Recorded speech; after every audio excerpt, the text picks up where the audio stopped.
All right. Well, here we are. Here we are again. Yeah, I know. You don't want to hear how busy I am, but I am busy. And one of the things that I'm trying to do is the charity stuff. It is really, really, really complicated. Um, I mean, I keep talking about it. It's trying to figure out how to do that most effectively without legal consequences. Apparently, you can't send Narcan to certain places, which that should tell you something right there. Um, you know, there was a period where I guess I don't know. I probably had like 5,000 subscribers. I had enough where I felt like I should start helping people get into treatment, and I try to do that. And people hooked me up with people that are like, these guys are gurus. They'll help you. And everybody that I tried to help get people into treatment, I did. I got three. None of them stayed. So, and you got to anticipate that with drug. I mean, I've done it. I've had people pay for me to go to treatment, and then I just take off. I mean, when you're sick and with addiction, you're definitely not considerate of other people. Like, well, I feel like getting loaded. Yeah, I'm not gonna fuck over my parents. They already had to pay for this. No, I'll stay right here. Just tell me what. Oh, step work for sure. No, I'll just do what you say. I mean, nobody does that. You're either ready to get sober or you're not. And so then I try to do like the essays, you know, write me I don't even remember, what was it, like a 3,000 word essay, which is like 10 pages on Microsoft Word, I think. And then, people would send me, oh, I'm addicted. You don't know how it is. That's, that's one thing that I do know a lot about. I know a lot about being addicted to drugs, and I also know a lot about writing essays. Hey dog, I miss you, dear Julian. No, just kidding. But the reason with the essay thing was I wanted to filter out who needed treatment and who didn't. If you're not willing to write 10 pages, you certainly aren't ready to go to fucking rehab. Oh, that's too much work. Getting sober is a lot of work because you have to face yourself. You have to work on yourself every day. And there's different ways to do it. I also started finding that in the recovery world, there's just a lot of like exploitative, predatory shit. If you ever find someone and they're like, I'll help you get into rehab, and you're like, oh man, thank you so much. Yeah, do you have PPO insurance? Well, I don't know. What is this? And like they like snatch the card. They're like, let me, oh, this is HMO. Get out of here, junkie. Or they'll be like, oh man, I can't, they'll always be like, I can help you get into a really nice spot, bro. Co-ed, plush, mud baths, all that. And then they find out you have an HMO, and then they're like, oh, yeah, they're not going to take this. I I can send you to like a free program. I can take you to Salvation Army. Yeah. Okay, yeah, take me. Oh no, here's the phone number, man. Yeah, you're on your own. Oh, here's a bus token, dude. Good luck. And what I started finding out is the reason that people do that is because it's an insurance scam. That's what it is. There are people that there are people who make an entire career out of getting people into treatment, but what they're really doing is they're getting kickbacks from the insurance companies. And I'm no stranger to breaking the law. You know, I have impulse issues, but I don't know. The reason I do charitable shit is to help people because I've been such a piece of shit my whole life. And if you've been a piece of shit too, you know what I'm talking about. You can't really like be a scumbag for many years and then just decide you want to be better and then not help other people. Or you'll never have that inner acceptance. You'll never be able to forgive yourself for all the things that you've done. And that's why I do that, and it's gratifying to help other people.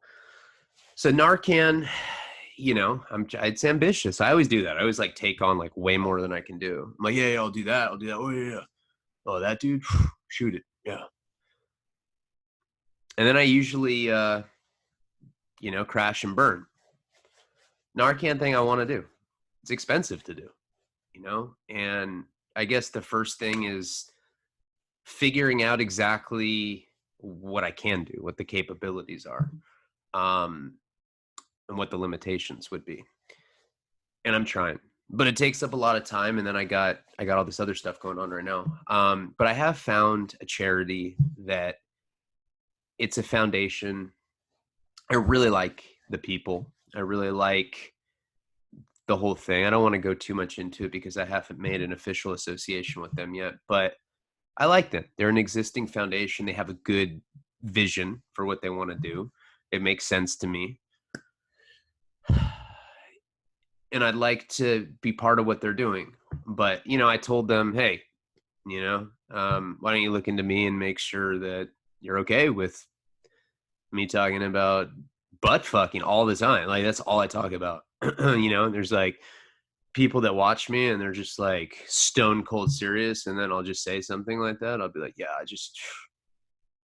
I'm trying to get fucked up the butt. And everyone's like, whoa, dude.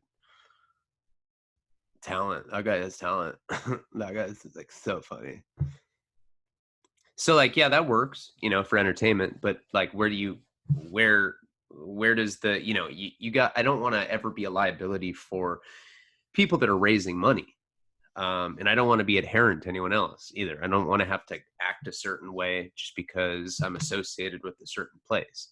But if it can all work out, it's something I'm interested in doing. I'll always do charity work to some degree, and I'm doing the Narcan thing, but it's so complicated. I'm working every day on it, and we're making progress, but it's a very, very tall mountain. What else was I gonna say? I don't know. There was something else, but yes, that's pretty much what I got going on. I got a lot of stuff that I don't talk about that I'm doing. I saw a cut for the documentary last night, and it came out really well, really, really well. I was excited. I kind of beef with the director a little bit. We got an insane fight yesterday. Not like a fist fight. It was over the phone. If it wasn't over the phone, we would have fought. Hey, we're boxing, dog. No, hey, I don't really play like that, dog.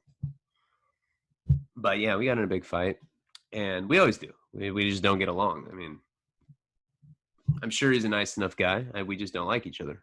It's not even that I don't like him. It's just that we don't get along. I don't know if you have people like that, but that's him, and I think that's important. I can't have somebody sucking me off doing some sort of objective documentary about me. It has to be someone that sees my flaws and can be somewhat neutral, but not like puff me up too much, but not like exploit me too much either. It's a balance, so, but he did show me a cut after we were fighting. He sent me like the best cut yet. And I watched last night with Jeff. He was on the phone. We weren't together, but we were both on the phone watching it. And yeah, it's definitely not like anything else that's out there. That's for sure. We'll probably cut a trailer soon, like a real one, not through our company. We'll probably outsource it to a trailer company, so you guys can really see what it's about. And yeah, I'm looking forward to it. The film festival season, I'm not going to allow that to slow it down. I mean, yes, that's always preferable, but if they're talking about like pushing all this shit back a year, it's not worth it. I'd rather get it on Netflix or HBO, depending on like those are like the two places I think I would go. Maybe Hulu, just Stars. Seth got on Stars. It just depends. Like, comment, subscribe, patreon.com/Ryan Leone. Let's get through this breakdown shit so that we can get to the prison stuff, because that's seems to be what you guys want. And I know that's that one, that has to be the most entertaining prison saga out of the 3 times for sure. Like, I got in, that shit was crazy the whole time, never slowed down. It was horrible, but this is the lead up to it, and I think it's just important to know all this stuff. So where we talked about last time is I'd fired Zach. I'd bit the hand that fed me, and you don't do that. This guy had literally scooped me off the street, and he's like, at that point I was dumpster diving, picking out refries that, and being like, damn, Camel wide. Look at the girth on this one, babe. Karina would be like, that's fucking gross. Ew. Why don't you just not smoke? Jesus, if it's that serious, just stop. I'm like, fuck. I'm like, smoke. I look like a straight crack. Like, you know, I'm like smoking it like a crackhead. Like, I get so excited smoking reef fries, and that's disgusting. Look back at that. I cannot believe that I did that. And if you do that to this day, hey, I'm not above it. I remember the good old reef fry days. Sometimes that was like the highlight of my day, as sad as that is to say. And I was looking through the dumpster for second chance lotto tickets. And then just because I got drunk and called or reached out to Antoine Dixon, Zach got into my life. And it seemed like things were really going in a good direction. But what happened is the event, the sequel to Blow, my new manager, Charles, I had like an entourage of people. I had different people doing different stuff for me. And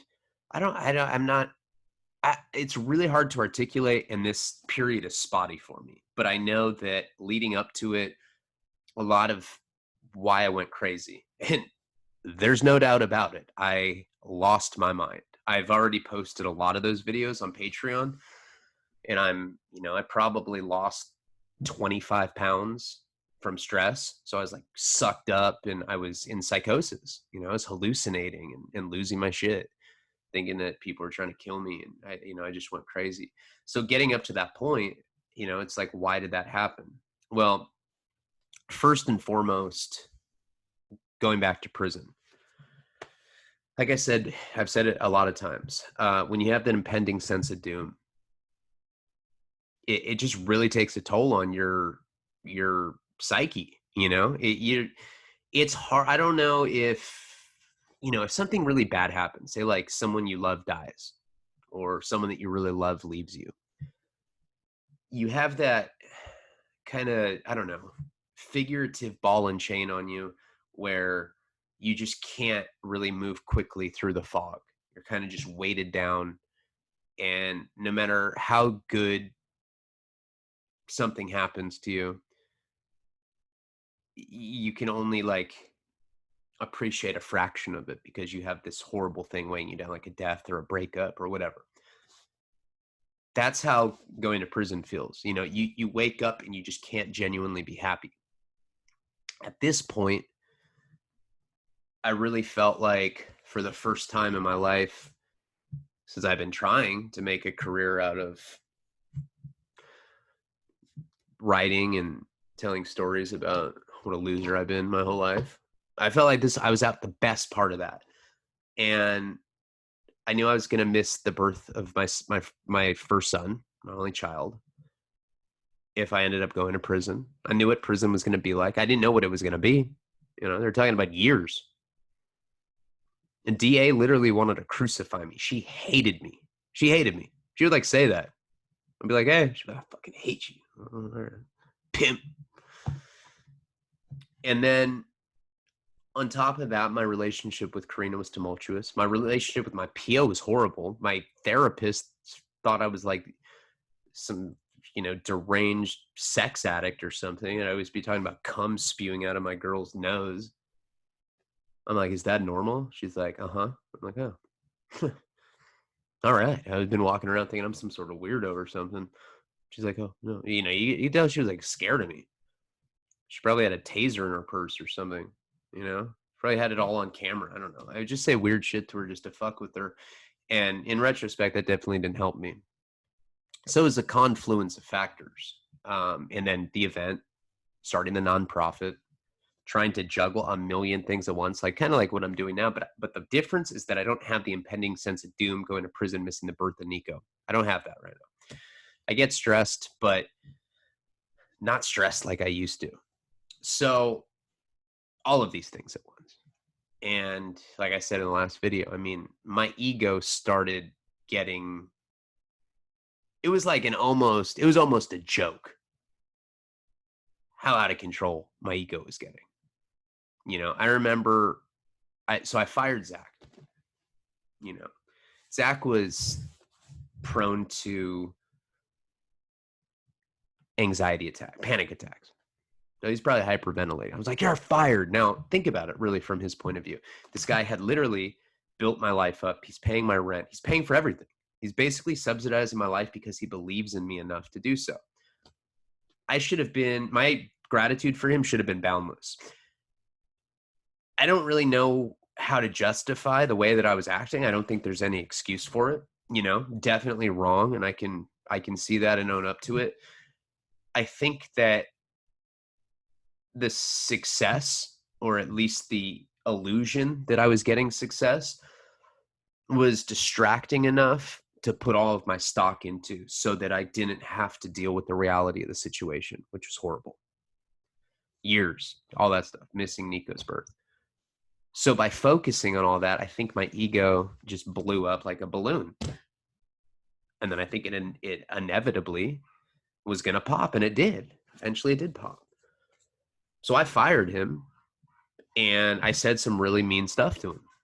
That's how I am, I can be very verbally abusive, probably just because I'm a bitch, and I won't get physical.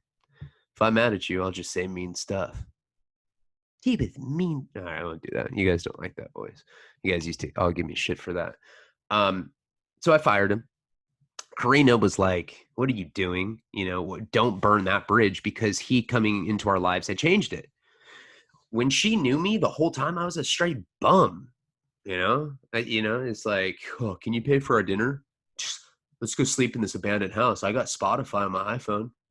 Oh, no, not premium. No, it's just the radio kind, but no, it plays good shit once in a while. All right, cool. That's like I was a dirtbag, I don't know why she was into me. Probably because she was drunk all the time, and then she got pregnant, and then she's just like, fuck, I have to be with this guy now. That was that. We have a different relationship now. But she was upset. I mean, why are you doing this? So after I fired him is when things just really, that was like, okay, so he's gone. So I think he thought that it was an empty threat. So, I fired him. Then he started ignoring my calls. It's the kind of thing where like you're talking, I know if you're a psycho like me, you've done this. You tell your girlfriend, you're like, you are a dumb bitch. I hate you. You send like this barrage of like mean text. I'm breaking up with you. Fuck you. And like 30 minutes later, you're like, I love you, with like a question mark. You're sending like the little heart, the kissy faces and shit. And then they don't respond, and it just drives you nuts. You're like, I love you, bitch. And then they write back, they're like, I knew it. I knew you were being disingenuous. It happens to me all the time. So it's that kind of thing. It's like he started just ignoring me, and that drove me crazy. And there's a lot of theories on what was going on right there. And a lot of people, I think, said that Zach didn't think that I was really going to fire him. I think I had the ability to move on without him. Now, Santos and I had up and down relationship at this point. And Santos, like we've always had that. I have almost fought him physically, like at least probably like 20 times. I've only known the guy since 2016. And I've been in prison for like a good chunk of that. We like have almost fought 20 times, and he would beat me up. But it doesn't matter, because as I'm beat up, I would emotionally abuse him. Like, yeah, you're a bitch. Emotional wounds last forever. Fucking loser. I'm all bloody.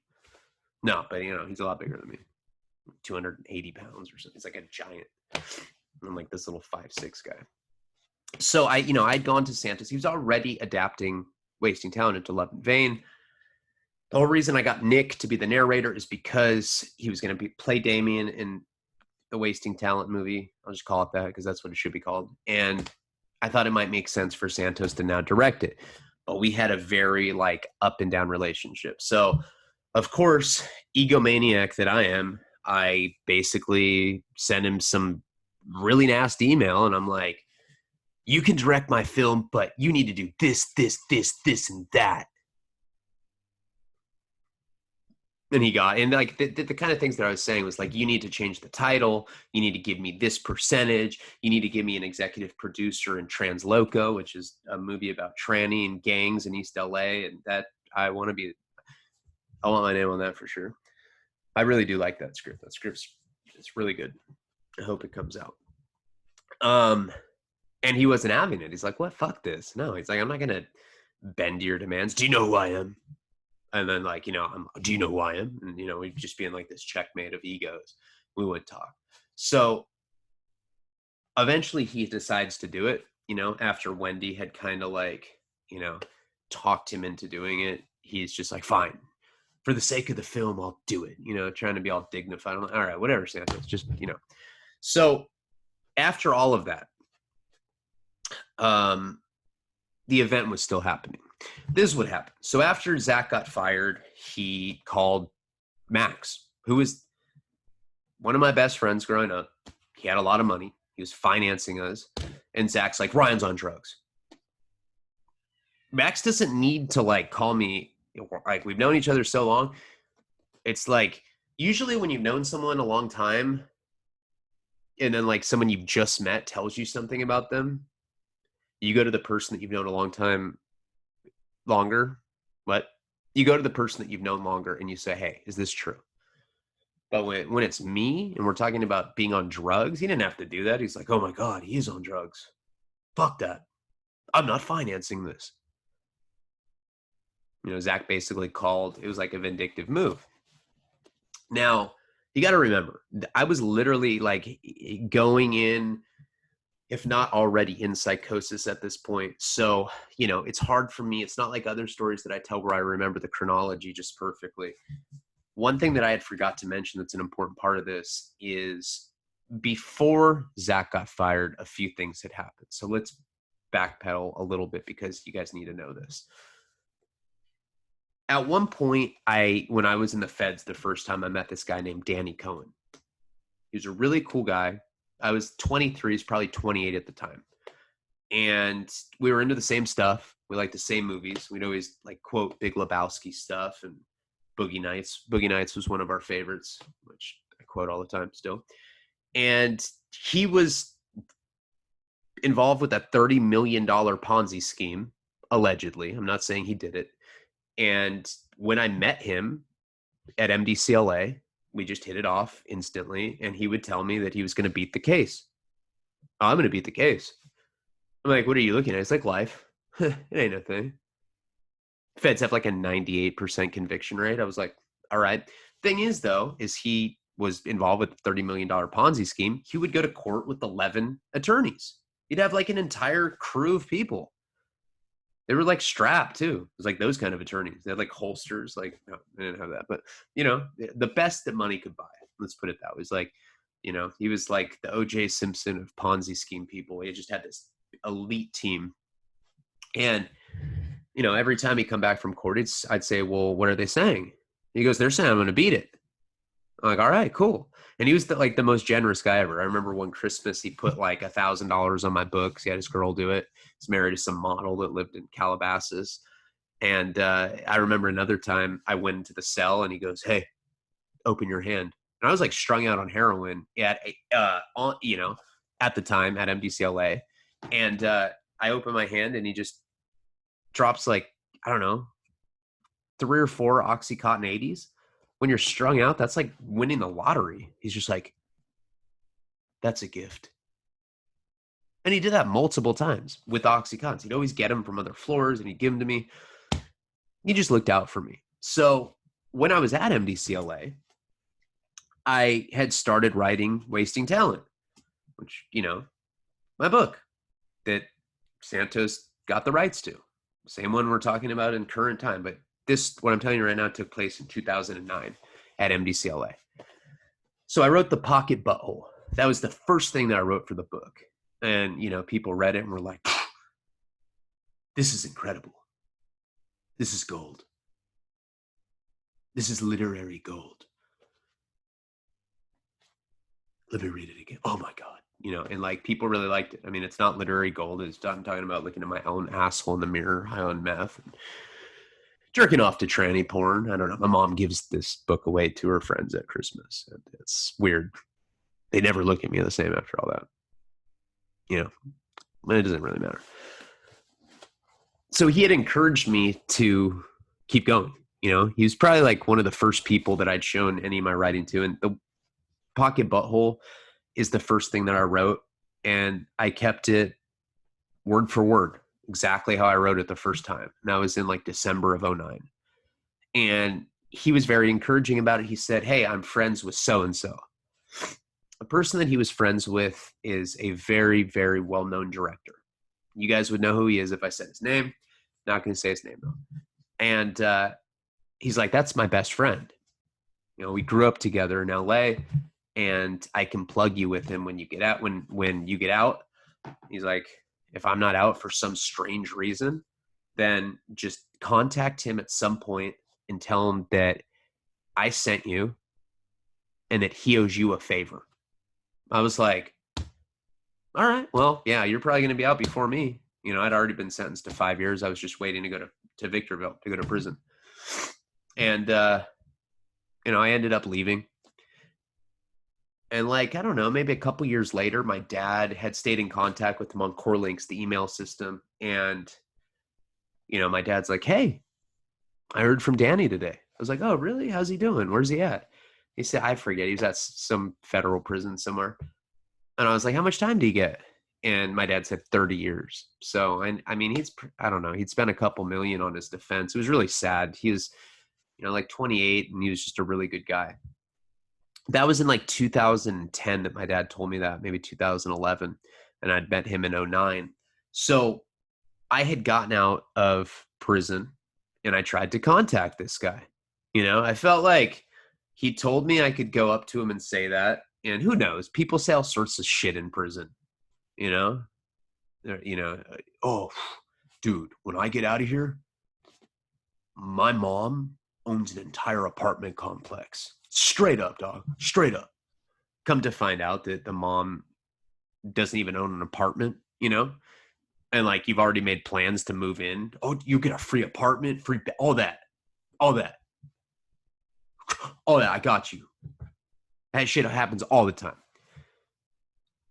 Generally, you get fucked over by people that you meet in prison, which is weird. It's like, damn, what? That guy wasn't a good guy? I met that guy in prison. You'd think he'd be like really reliable and dependable.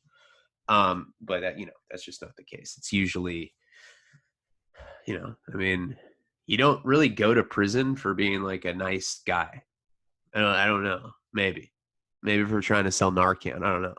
But I couldn't get a hold of this guy. And for years I tried. I didn't know how to. I didn't have any contacts that were that lofty that could just reach out to him. And who knew if it'd even work? You know, what if I like finally meet him? I go on some like journey, like crawl up some huge hill, and he's up there, and I'm just say Danny's name, and it's like, "Who?" And he has no idea what I'm talking about. And that was possible. But I had a feeling that Danny was telling me the truth, and that really was like his best friend. So now I hadn't found him. And in like 2015 or 16, one of those years, I'm on Instagram and I'm looking through somebody's, I don't know, I'm like going through somebody's page, just like looking at all their pictures. And I see a picture of this director with the person. The person's page that I was on was somebody that I knew personally. I didn't know him that well, but I did know him. And he wasn't in the film industry or anything. He was just someone I knew. He's in the skateboarding world. And I see he's with this guy, and it tags him. So he actually has the guy's username on it. And it's not the director's name, but I recognize the director. He's a very recognizable person. I'm like, so I click on his name that's tagged in it, and I go to the page, and sure enough, it's his page, but it's under a fake name. And I was like, holy shit, this is him. And he had like 75 followers. It was a fake account. I've learned that a lot of people have fake social media accounts if they're too big like that, because they just want just to be connected with like people they know in real life. I just happened to stumble on this fake Instagram of his. So I write him a message, and I was like, "Hey, Danny Cohen gave me or told me that if I ever got out of prison," I met him in the feds, "if I ever got out of prison, that I could come to you and that you would help me." And he just sends me an email address. It's like the weirdest shit, you know? It's like, is this how it works? Like in the like upper echelon of film people? He didn't even like say hi, nothing like that. It wasn't like no emoji, no thumbs up, none of that shit. Just an email address. It's like some weird email address too. It wasn't even his fake name, and it wasn't his real name. It was just some weird email address. I don't know. I felt like I was gonna get like sucked off or something. Just to be honest, I mean, it was that kind of vibe, you know. It's like, okay, we'll email here, we'll shoot you an address, turn the lights off, get your dick sucked. We'll PayPal you $30. Oh yeah, all right, I'll be there. So anyway, he gave me his email, and then I sent him like some long, like, you know, one of those. And I've learned, listen, guys, this is good advice. If you're trying to make it in the literary world, film world, music world, any world where you have to like pretend to like people just to like get places, it's horrible. That's why Hollywood's so vapid to begin with. Don't write people novels. If somebody contact like introduces you to, if you're networking with somebody and you get somebody's contact that's a somebody, don't send them a novel. Nobody wants to read that shit. I learned that a long time ago. And people just try to read subtext, like you say like all this stuff, like this huge like, yeah, and then I saw your first film, I really liked the colorscape, amazing, the thematic elements were out of this world, truly superb. The subtextual irony with that narrative thread was something of the angels, you know, some shit like that, right? They don't want to hear that. You just want to say shit like, hey, I will suck your dick if you get me a film deal. Period. Send it. Dick sucked, film deal. You're cool. You go to sleep hating yourself. You look at yourself in the mirror, you're with your like, you're like in your big mansion, you're in your Silk Road robe. Silk Road. Wow, that was a Freudian Silk Road. What does that mean? Like your wife's like, you want anything, baby? And you're like, no, I'm good. And you're just looking in the mirror and you're like, oh my God, I've sucked 17 dicks to be here. I'm not happy. And there's really people like that. Oh my God, if you knew some of the things that I've heard that I believe to be credible, whoa. There's movies that I'll never look at certain people the same. Yeah, there's some weird shit going on. Where was I going with this? So he'd given me the email. I sent him some novel. He never wrote back. So that was like in 2016. So now we're in 2017.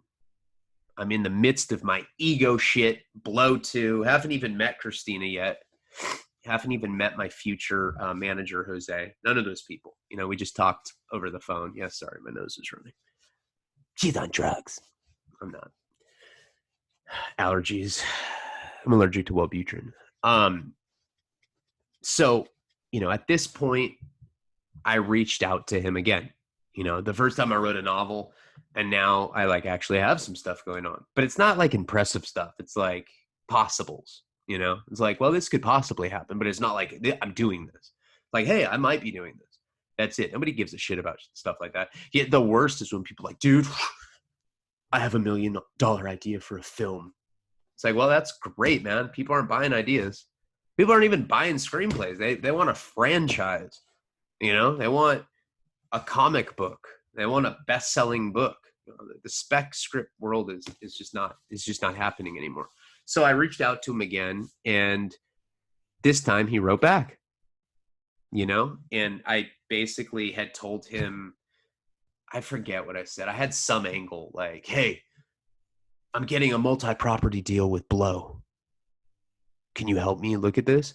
And so I swear, I'm not making this up. He sends me an email with another email. I was like, what the fuck is this? What is going on? Like, I feel like Danny did this to me on purpose. It's getting really weird, you know? Like, if I felt like I was going into some dark dick sucking room before, like, I don't even know what this is like into some other rabbit hole, you know? The butthole rabbit hole. It's just, it started getting weird. But the point is, and why I'm telling you all of this stuff is because when he sent me that second email, I sent him another one. I explained the same thing, and he gave me his phone number, and we started talking. And we hit it off. And basically, I asked him about the emails thing, and he had no sense of humor. Guy was like a statue. I'd be like, yeah, dude, the 2 email because you trying to have me suck your dick for for like money, or I don't know, to be in a movie or something. No. Like, he doesn't laugh. Like, I'm like, damn, I mean, fuck, how many people are really doing shit like that? You know what I mean? Like, he didn't find it funny. He didn't see that I was joking about it. It was really weird. And I told him what I had going on, and he started telling me that he could help me, and that he was actively looking for a premium television show. That's where like the money was at that time. He's looking for a television show. And I was like, he's like, do you have anything?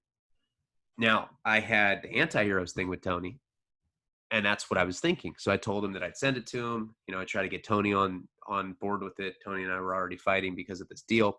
Whatever, or not fighting. We're just, we weren't agreeing on it. Let's just say that. So around this time, I had given Nick Stahl the Mike Virgin story. You guys all know it. It's on my channel. It's the first thing I ever posted. I may release this MP3 as like a single, this version of it anyway. And Nick had listened to that, and he was like, that's like the best story I've ever heard in my life. He was really all about it. And this is before I'd fired Zack. So, and I'm sorry, I had to come back to all of this because this is a very important part of all of it. So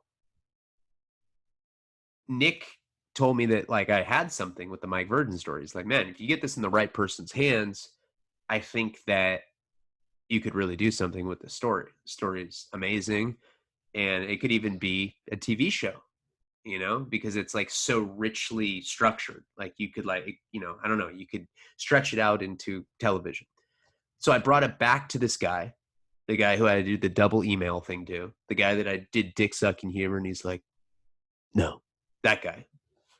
And I brought him this. I brought him this MP3. I was like, what do you think about this? My actor friend said that this is really good. Oh, listen. It's like killing moths with fucking chopsticks, Weird. Like, damn, is this what it's like at the top?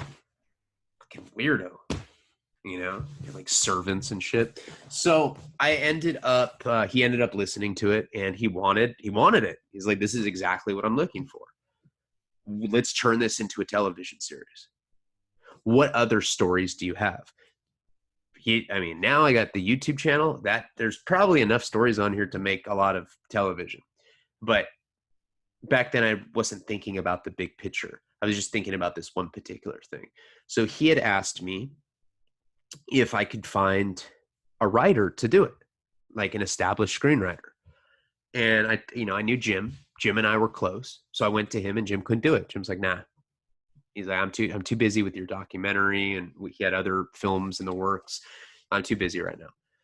So I went to my friend at the time, Jerry Stahl, and Jerry and I have always had, he helped, like, I don't have anything bad to say about Jerry. He helped me a lot in the beginning of my career. I don't know. I don't want to speak too much on it. It's just all private stuff with him. But him and I don't really like. We don't really get along anymore. I have nothing against him. I don't know if he has anything against me, but we don't talk. We had like a falling out. And at that point, we were already in the midst of a falling out. But I had thought of him. He's a really good writer. He wrote Permanent Midnight. Ben Stiller played him in that movie. It's about a heroin addict. He wrote Twin Peaks. Rumor has it that he got fired because he handed David Lynch a screenplay with blood on it because they were like leaking out of abscesses on his junky arms. He wrote the show Alf, and he used to smoke crack and write that. Pretty classic guy. He'd been in the game for a long time. He wrote Bad Boys. Bad Boys 2, actually, with Dave from China. And what's that guy's name? Levy? I don't even remember. Michael Levy. Yeah, Michael Levy and Dave and Jerry. They wrote Bad Boys 2. So I went with him to that, and I said, hey, I got this. What do you want to do? And he said, cool, send it to my agent.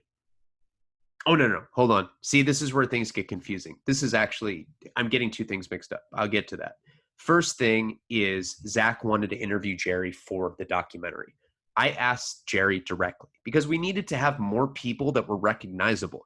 Now, most people probably don't recognize him or even know who that is, but as like a writer, that's somebody that I always looked up to. Other writers really look up to the guy. It was important that I get him in my documentary.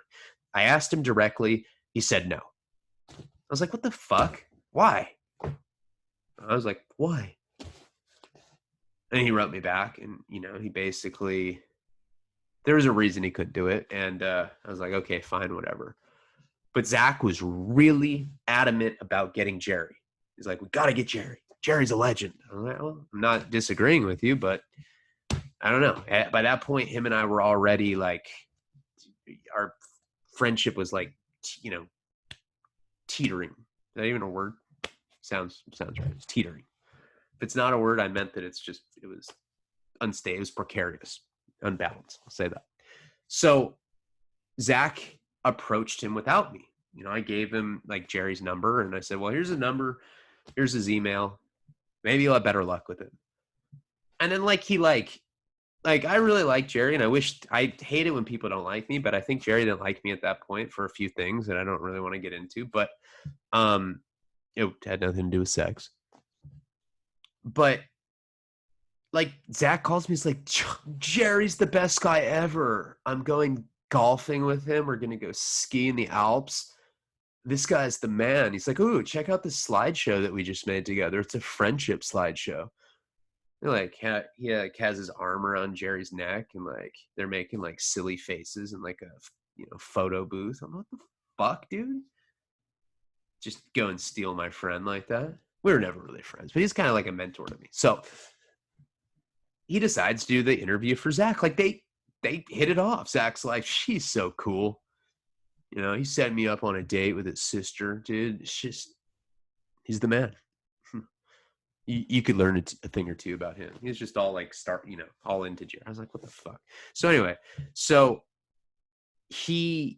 Zach at that time, I had told him that this well-known director wanted to give me a deal for the Mike Version story and turn it into a television show.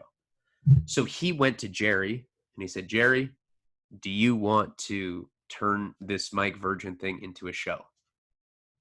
Jerry listened to it and he just texted Zach back and he said, I'm in. It's a good story. I mean, regardless of how much of a bitch and bad person I am, I think it's a pretty good story. Some people have said it's the best story that they've ever heard. My mom says that. I don't know. Kind of like a timeless classic. In prison, people would have me tell them that story like 5 or 6 times. They'd be like, do it in Spanish. I'm like, I don't know Spanish. They'd be like, learn. Like, all right. I'd be like using like a Spanish-English dictionary trying to talk about La Maica Virgin, I don't know. Poor attempt at humor.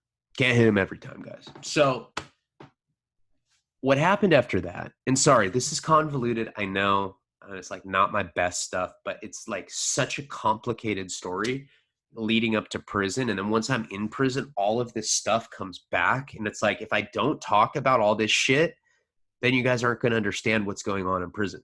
You're just not, because so much weird shit is happening. And then it kind of like fades into this.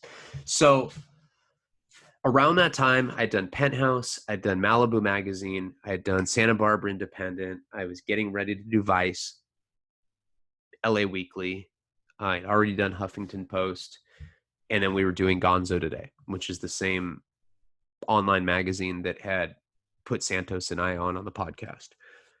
Gonzo Today comes and they interview both of us. They're interviewing us about the documentary. So like half of the interviews with me, half the interviews with Zach. And I don't say anything about Jerry. I don't say anything about working with him. None of that. Apparently Zach did. I wasn't there when they interviewed Zach. It was like they interviewed me on the phone and then they interviewed Zach on the phone, but it was 2 separate calls. So I had no idea what he said. And the interview was going to be structured where like his answers were up here and then I was like down here. It was like 2 separate interviews about the same film, about Idiot Savant, the documentary.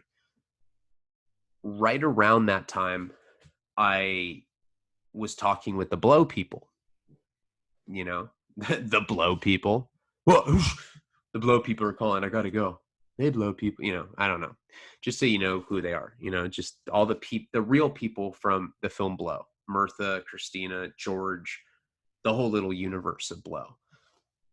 They wanted to do what I was saying, make a feature about her perspective, you know, because I thought that it would be interesting with the victimization we talked about in the last video. And they're like, can you get a writer? Can you get like a good screenwriter, like an established one? I was like, you know, yeah, I can ask. And I asked Jerry, I asked Jim, and he, you know, again, he was too busy. And then I asked Jerry. I just emailed him directly and I said, hey, would you be interested in writing a follow-up to Blow? And he's like, write my agent. Hey, this is a guy I'd known for, I don't know, 4 or 5 years at this point, since the beginning of my career. And I was like, okay, whatever. So he gives me his agent's email and I send it to him. Then I get an email back from him like the next day, and he's bitching me out. And what he's saying is, I was nice enough to give you my agent's email address, which, come on, man. Sorry. Thanks for the fucking privilege, you know? I was nice enough to give you my agent's email address. And now you're going around telling people that we're working together? Do us both a favor and stop saying shit that's not true. Just like talking to me sideways. It's like, this is like a 6-year-old man. You know, I just got out of prison for the second time. I was in shape. It's like, the fuck? And I have an anger problem.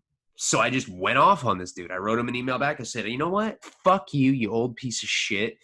I don't know who the fuck, you're the last person you're going to say shut the fuck up to. Fuck you. And it was like that. We didn't talk again after that. It's the last time we ever talked. I didn't know what he was talking about. No idea what he was talking about. I hadn't told anybody that he was going to be doing the Blow thing.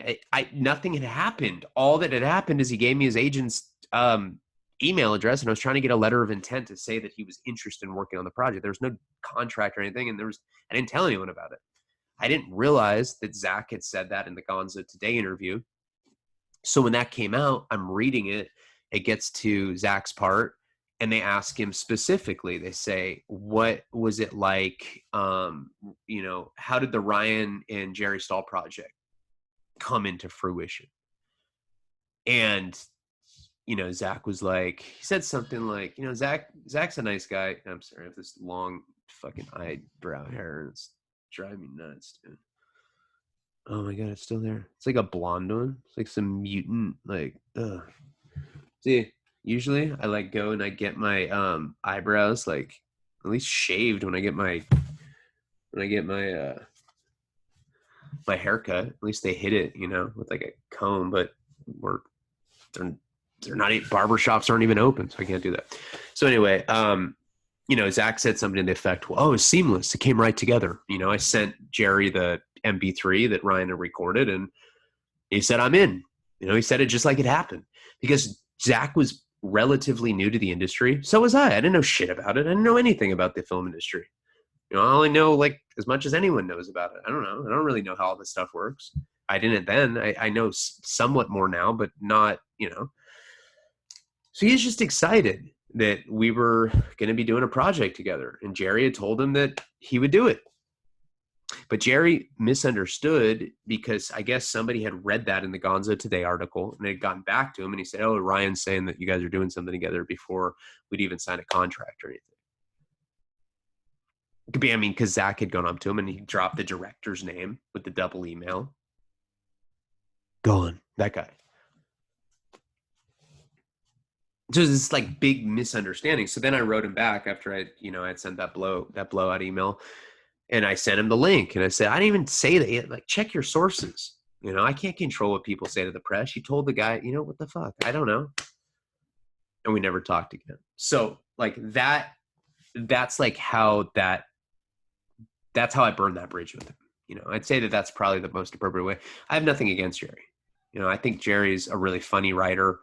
I'm appreciative that I got to open for him for the 20th anniversary of Permanent Midnight. Like, that's cool. I grew up really liking him. The fact that we had some personal misunderstandings doesn't negate the fact that I like him. None of these guys, Antoine Dixon, Jerry Stahl, Zach, the few professional bridges that I've burned, I have nothing against any of those guys.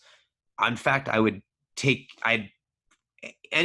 those three guys, Antoine, Zach, Jerry, I would love to reconcile with 100%. I'm donating some of my proceeds to Zach for the documentary just because I feel like he really earned it and it's the right thing to do. But because Jerry and I had that falling out, that really kind of sent me south. It's a weird dynamic when somebody that you really look up to is angry with you. It's like one of your, he's one of my heroes. When I was growing up reading junkie books, I was like, damn, this guy's so loaded. This is fucking awesome. Oh, he's loaded on this page.